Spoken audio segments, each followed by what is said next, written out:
You're listening to the Best Morning Routine Ever podcast, the show that proves no one stumbles upon success ever.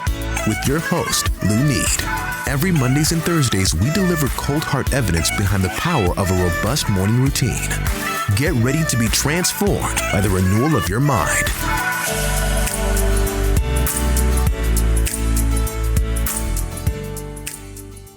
Hello, morning enthusiasts. Welcome to the Best Morning Routine Ever podcast. I am your host, Looney Lewis, and today I have the honor and the privilege of introducing a very special guest to the show, Karl Lashkari. Karl is a former management consultant and currently serves as a man's leadership coach. Karl transformed his health and his life by discovering his true self and connecting with his power and his heart as part of a 3-year journey recovering from chronic illness, and that has actually kept them mostly housebound for years. And through his journey, he's learned a great deal about the importance of aligning the mind, the body, emotions, and the nervous system, of course, physical body, physical movement, to actually create and harness the balance, the masculine balance and feminine traits, which makes us very uniquely beautiful. So I'm excited to bring Karl on to share his journey, but also how he's helping men all over the world. Karl, welcome to the show. Thank you, Lenny. How are you doing today? I am blessed. I'm super excited to have you on the show. We're going to get into the work that you do, but tell me a little bit about yourself before we get started. Lashkari, what ethnicity is that? So my parents are from India, but generations before that, the lineage actually comes from Iran. So the word Lashkari is from Iran. That is interesting. And then you're currently now in Tulum, Mexico. Tell us a little bit more about your journey and what, the transformation you had undergone to being the man of service that you are today. Yes, absolutely. So I'll start at the top. I graduated from school with a finance degree and worked for several years in the corporate world, working with hedge funds, spending a little time working with technology startups in the business development capacity, and then working as a management consultant for cutting edge technologies, automation technologies, and smart technologies. And while I was living in that world, I was, like a lot of people in the United States and around the world, working very, very hard, 60 to 70 plus hour weeks, traveling across time zones every Monday and Thursday to go to client sites. And I was pushing myself and being rewarded by having successful client projects and getting promotions and whatnot, and really pushing myself to the grindstone. Yeah. More coffee, more Red Bull, less sleep, and just telling myself I can power through it. I'm strong. I'm tough. Mind over matter. And eventually, mind over matter ended up backfiring a bit as my body said no. I ended up getting these flare-ups every few months where I would wake up and I would have a sore throat. My body would be extremely tight to the point where I wouldn't even be able to move my muscles or walk. Really strong body aches, neck down, and inflammation in my head where getting words out would be difficult, thinking would be difficult. And that was very scary for me. And this happened 4 times and I still did not listen because I was just so busy and I didn't even have a home base. I was going from state to state.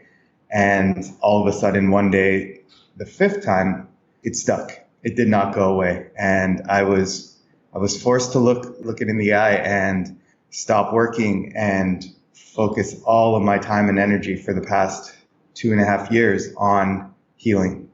And that journey has been a gift. It has allowed me to really look inward and understand a lot about myself, how my mind works, my emotions, my nervous system, fight or flight versus relaxation. And it's allowed me to really develop a sense of self-mastery over my body and my mind, to be able to know, tap in, check in, and know when I need to rest, know when opening my heart serves me, know when getting out of the over-intellectual mode and into more embodied emotional intelligence and intuition serves me.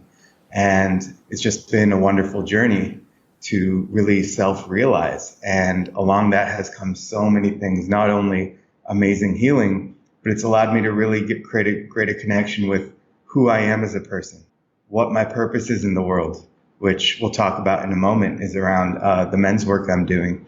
What makes me happy, what doesn't make me happy. And it's just given me a real congruence, what I like to call inner congruence, as to having full ownership of who I am and unapologetically expressing myself authentically as the unique individual that I am, rather than going around and maybe talking, acting, feeling the way I've been told to over the years by other people or by the media.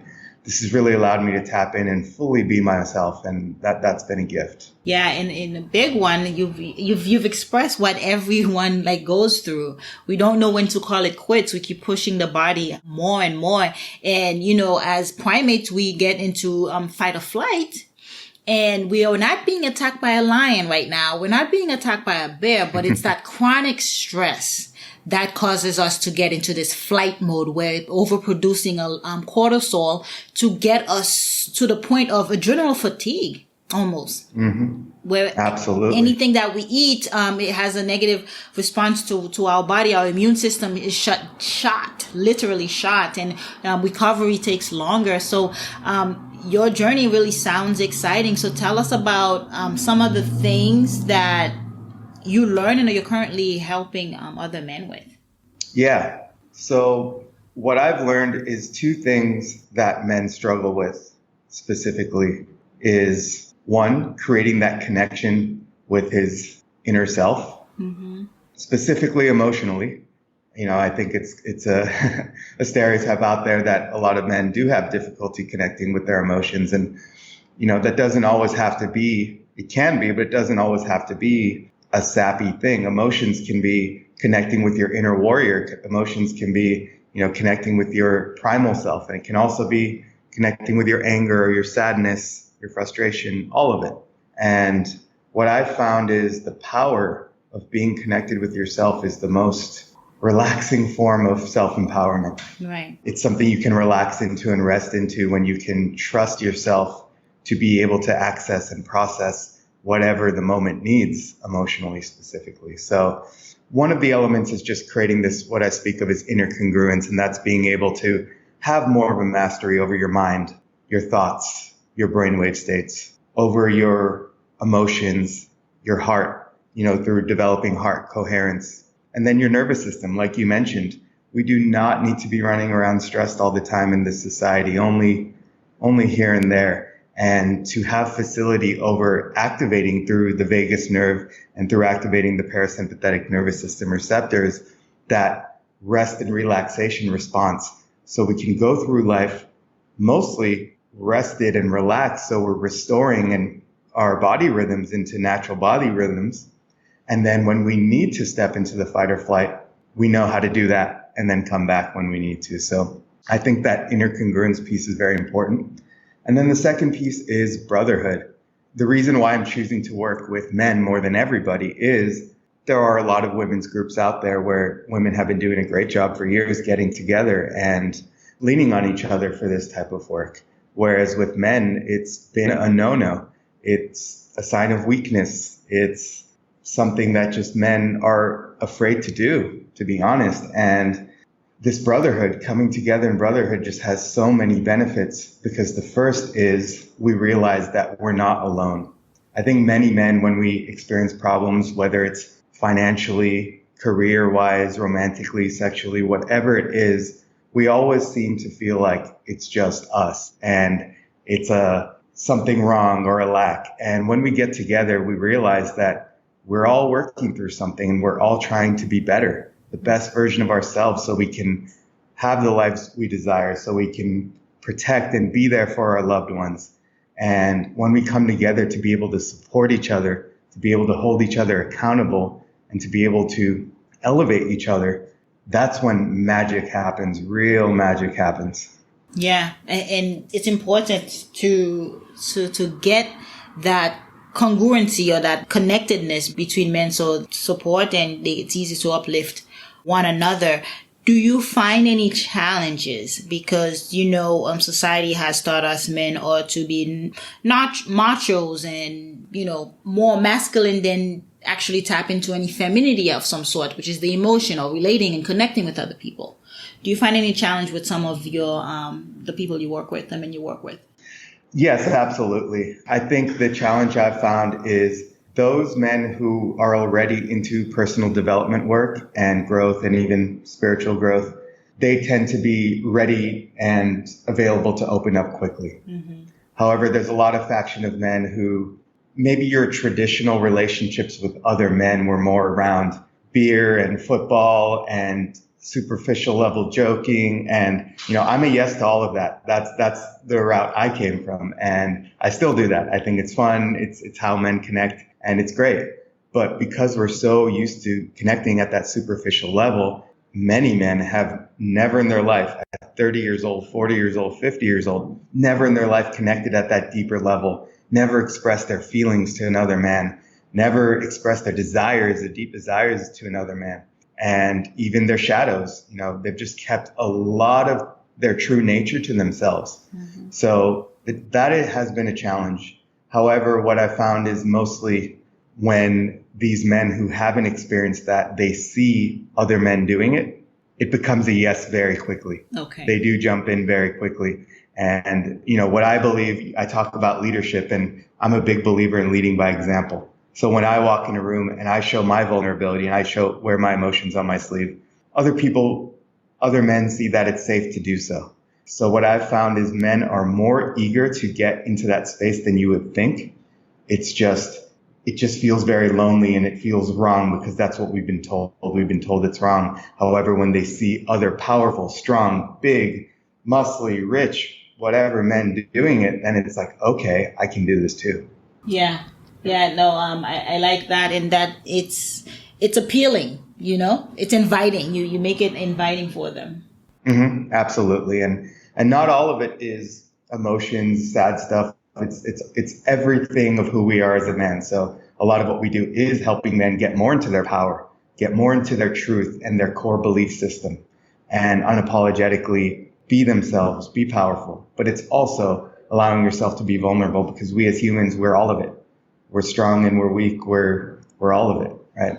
Yeah. In different moments. Yeah, and that's phenomenal, and you're able to tap into quite a bit of that. What are some of the exercises that goes on? Yeah. So go through a variety of things, usually starting off with inner discovery through guiding meditations, guiding breath works. I have a few certifications there, which I've been guiding meditation and breath work for a few years, helping men go within a little bit, cycle their emotions to come up, which tends to happen during some of these activities, and feel into what those are. Feel into what are some of the emotions maybe that have come up over the last few weeks, but I haven't allowed myself to really look at or really feel as deeply as my body needs. And being able to look into those things. And then I run the men through some practices to express these things and to fully feel and fully express them so they can process some of the events and the emotions that maybe hadn't been processed. And so that's an example of one of the practices. I also do some practices about putting yourself in the energy. Once you've cleared some of the emotional baggage, once you've cleared some of your limiting beliefs through some of this emotional expression work and visualization work, then we can call in the emotions and the energies that best serve us. Then we can elevate our emotions to states of joy, states of happiness, states of ecstasy, really. Yeah. And in those states is where things tend to happen. People tend to gravitate to us. Situations that we desire tend to gravitate to us. So I really tend to break it into two pieces. One is clearing some of the baggage that we haven't allowed ourselves to clear. And the other is creating a charismatic, inspirational, and powerful presence that magnetizes people to us, that allows us to be the man we want to be in the world. Yeah, and I can see the benefits, especially within the families, not just business and connecting with others, but like in-house, the impact. Yes. What are some of the things that you've heard?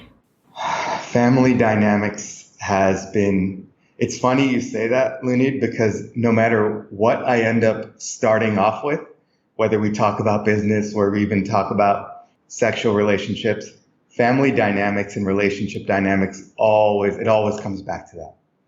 And a lot of what I have seen is a lack of communication due to these men. And the reason, there's obviously two sides to the coin, but I like to take accountability and I like my clients to take accountability. So for them, it's really, are they allowing themselves to feel the moment and feel the connection with who they're with, whether it's their children, their wives, whoever it is that they're with?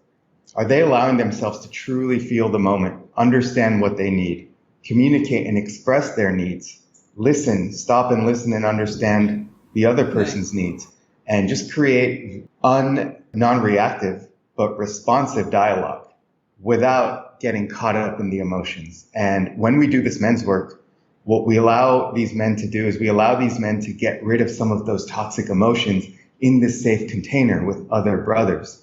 So you can express those, because we all have sometimes reactive emotions, toxic emotions that we just need to get out. And there's no need to make that wrong, but this gives a safe container to get that out. So then when we show up in our family dynamics with our partners, with our children, we can show up with more equanimity. We can show up with more groundedness, with more presence, being able to truly listen without reacting, and therefore inviting the other person in to partner with us. Powerful stuff. Yeah, that shift will, the change starts in the house, right? And because the home, the family is the first organization that we're part of. And if we have a healthy relationship in the home, then where it's going to transfer over outside of the walls, into the world, into our business. That the foundation, the groundwork is in house. So to be able to do that work to directly affect it is huge. Mm-hmm. Absolutely. We are relating creatures, and no matter how much people want to deny it or say they're independent, self-sufficient, our relationships with the people close to us matter.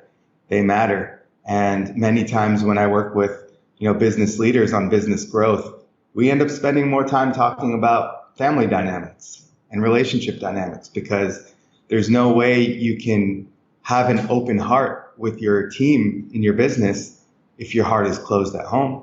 There's no way you can have trust in your business if you don't have trust at home. So I fully agree with that, Lunid, and it's all connected. So true. Now tell us about, do you work with the morning routines with your men? Because I know you have a morning routine, and we want to get into that as well, in terms of how to prime yourself physically, emotionally in the morning, and how that affects the energy for the rest of the day. Yeah. First, I'll talk a little bit about my routine and then touch on how I'm working with others with it.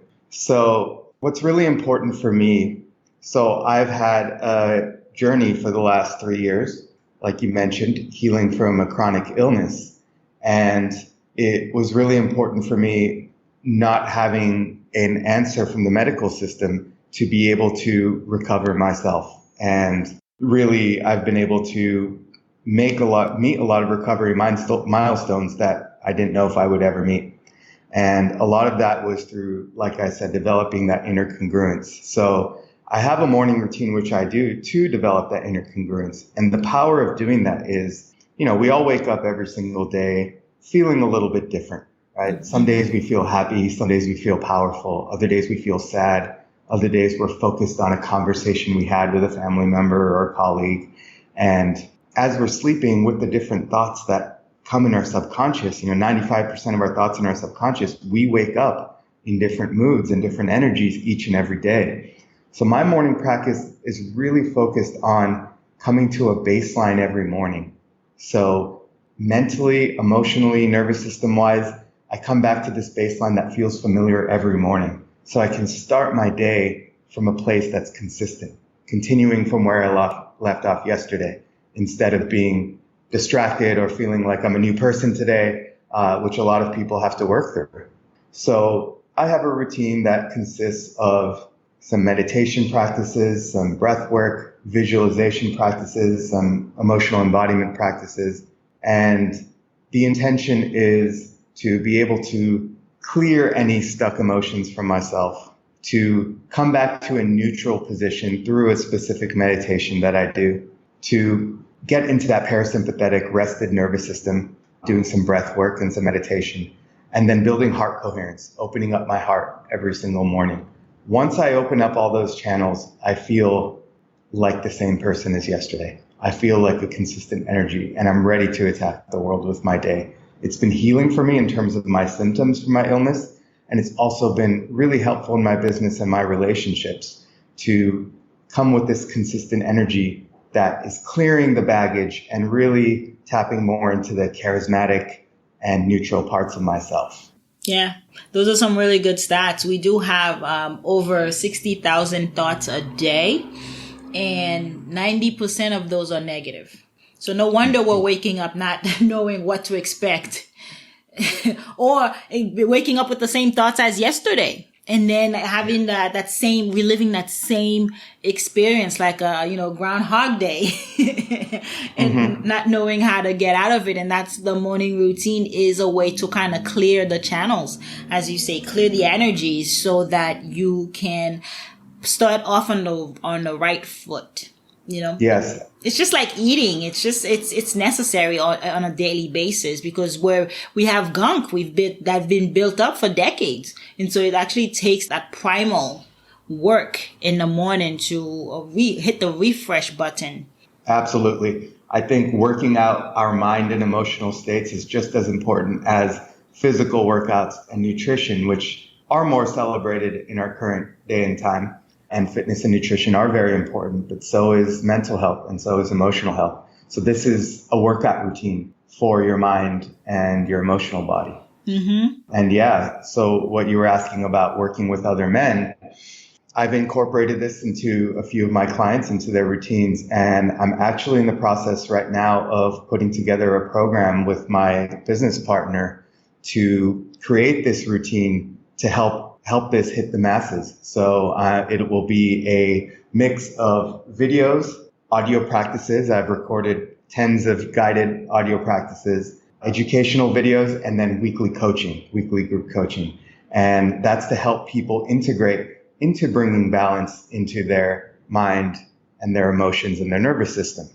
And this is an 8-week program that is in the works right now and should be launched in the next couple of months. And I'm really excited for that, to bring some of the learnings I've learned. And it will be customizable enough that each person who has a little bit of a different, we're all wired differently, will be able to adapt to it to create their own morning routine that fits best. And the 4 pillars of this program is clearing the stuck emotions, dissolving limiting beliefs, bringing our body rhythms back to neutral, back to their natural state. And then what we just talked about, elevating our emotions, turning those 90% negative thoughts to positive thoughts by not just thinking positive thoughts, but baking them into our nervous system. That's the key. I think we live in a world where people are always ingesting information and then it comes into one ear and out the other. A lot of what I'll be helping people with is practicing this to really memorize it into their nervous system and into their subconscious minds.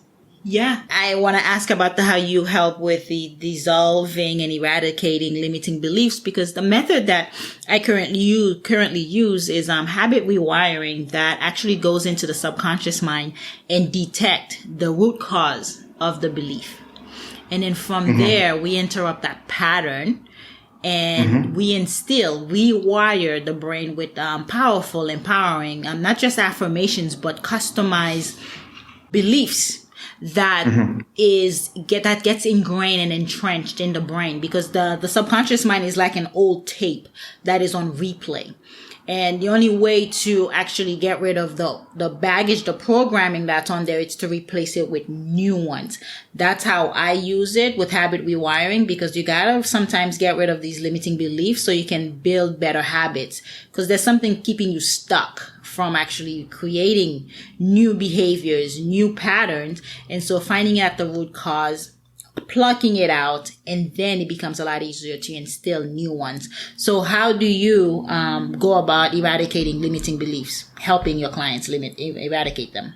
Yes. So it's a very similar concept to what you described. And how I help them is first by understanding what realities in their life are part of their life that they don't like, that aren't their desired realities. And then going deeper into what actions are they taking to result in these undesirable realities. Underneath that, what are the thoughts that are leading to these actions? Underneath that, what are the emotions that are leading to these thoughts, that are leading to these actions, that are leading to these realities? Underneath that, what are the events that created these emotions? And then bringing those to consciousness, and then through guided meditation practices, disattaching from those stories, disattaching from those emotions, and knowing that those were put on us at one point in our lives by someone else or by something else, and knowing that we are not that. And then designing an alternate reality. What is an alternate reality to this that is desirable? And then designing alternate actions, thoughts, emotions. And through this meditation, this guided meditation process, wiring that in. So it's very much a discovery process of like you mentioned, where did the subconscious way of being come from? Finding a way to understand that isn't the only reality that is capable, and then designing a new reality and wiring that into our subconscious. Nice. That's phenomenal. Yeah, it's great work that you're doing in helping men overcome their negative beliefs to empower them to thrive in life, to thrive in business, but within their families as well. Thank you. And one thing I can say is, as part of my healing journey from this chronic illness, when I started to do this work specifically around heart coherence and taking away these limiting beliefs, I would directly have symptomatic improvements. And that's when I really started to go down this rabbit hole, realizing, okay, there's something here. I need to keep digging. And that's really what helped me and what's brought me into this space. Have you noticed there's a shift with the way we approach healing these days? It's almost like we're going back to the tried and true, the holistic way about going things, because a lot of modalities, a lot of sickness starts in the mind. Yes. It's the trigger that causes the body to react. The same way when you started the healing process, you started seeing the physical changes. It's the same way we create our own illnesses with these mental blockage. And so I've noticed a shift over the years where people are more open to this work. Yes. This method of healing, which is quite fantastic to see. Yes. As a psychologist. Absolutely. And you'll know this. 20 years ago, if it was a physical ailment caused by a bacteria or a virus, people would take it really seriously, right? Okay, let's look at this. Let's find the medication. Let's find it. But if it was something created by the mind, so many people, including professionals, doctors, would say it's in your head. And almost like it was less validating what is going on just because it was in our mind. And to me, that was a very sad reality. And it's good to see that there's so much awareness in the last decade rising when it comes to mental health. And I think it's really important to know that we can as easily fall sick from our thoughts or our feelings than we can fall sick getting stung by a bug out in the Amazon. And knowing that both have to be taken equally as seriously and both need to be addressed. So it's really nice to be seeing that. Yeah, same here. And that awareness kind of lets people begin to take ownership for their self, their reality, and stop being externally throwing it out to somebody else. But it's more internal. It's like, okay, something's wrong innately. Let's figure out what that is so we can change our external environment, you know? Absolutely. And as I can say as a testament from my life, I did this work to heal. And then all of a sudden I found in all areas of my life, I'm getting closer and closer to my desires, to what how I've wanted to live my life. I am living the life I wanted to live despite this illness, because I've been able to pick up all these tools to create my own reality, which is impacting my business, which is impacting my friendships and my intimate relationships. So it's just there's no more personal power you can have than being able to intentionally create thoughts, feelings, and actions. It's well put. That is well put, because now we we own it. Now there's that reassurance that nothing's wrong with us. So we just have to go within. Everything we need is within. We just have to direct the subconscious mind in the direction that supports what we're looking to achieve externally or in our environment. So it's pretty powerful. Absolutely. And one more thing I'd like to say on that, for those listening, not everyone will be able to relate with illness or mental stuff, but I have written on my whiteboard, I don't do this work because something is wrong. I do this work because I want to live the life I desire. And I think this work is not only be done reactionary to a problem, but can be done proactively to be the man or woman you want to be in the world. Yeah. I think you said it best. Like, nothing's wrong. Nothing's wrong with me. And we're so focused on being a busybody, so focused on doing, because we're avoiding what's inside. We're avoiding our internal voice, avoiding that internal guidance, that intuition that can serve us as a very powerful tool. But just the art of being still, the art of accepting who we are and that we're human beings. We got to just be. Absolutely. And that's hard. We don't know how to do that, to be frank. We weren't taught that growing up. They tell us at school. I remember growing up, I grew up in Haiti, and they used to have a ruler. If you don't pay attention, you get whacked on your knuckles. Pay attention, wow. focus. And even in the States, in America, you need to focus. But no one actually taught us how to focus. How do we direct the mind to quiet down, to direct it so that it is productive, it is focused? We're told what to do, but not how to do it. You understand? Yes. And that goes back to what we were talking about earlier, that we can intellectualize it. Someone can tell you, be focused so you'll be productive. But until you practice it every day, every morning, you're not going to be able to cultivate focus if it's just an idea, right? Yeah. No, that's right. This is a great conversation. Please let us know, how can we connect with you? How can we find you? Yes. So anyone can learn more about me and the movement at www.karllashkari.com.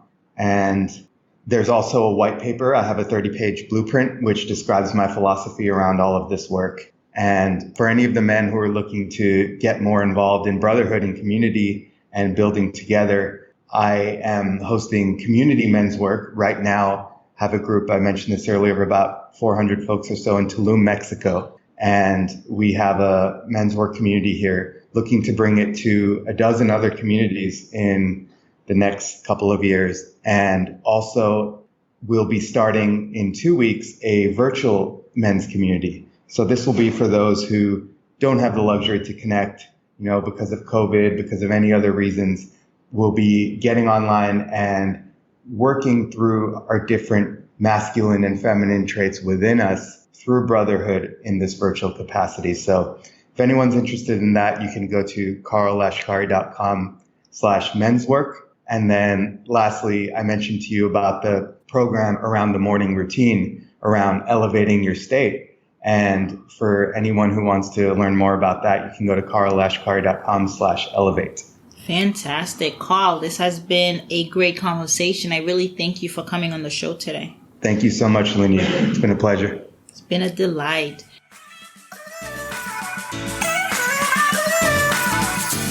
All right, morning enthusiasts, that's it for today's show. Thank you for tuning in. If you love the Best Morning Routine Ever podcast, we'd love to hear from you. So go ahead and subscribe, rate, and give a review on iTunes or Google Play. While you're at it, tell a friend about the show. Be sure to visit bestmorningroutineever.com and our Facebook group to join the conversation, access the show notes, and discover our fantastic free bonus content. Until next time,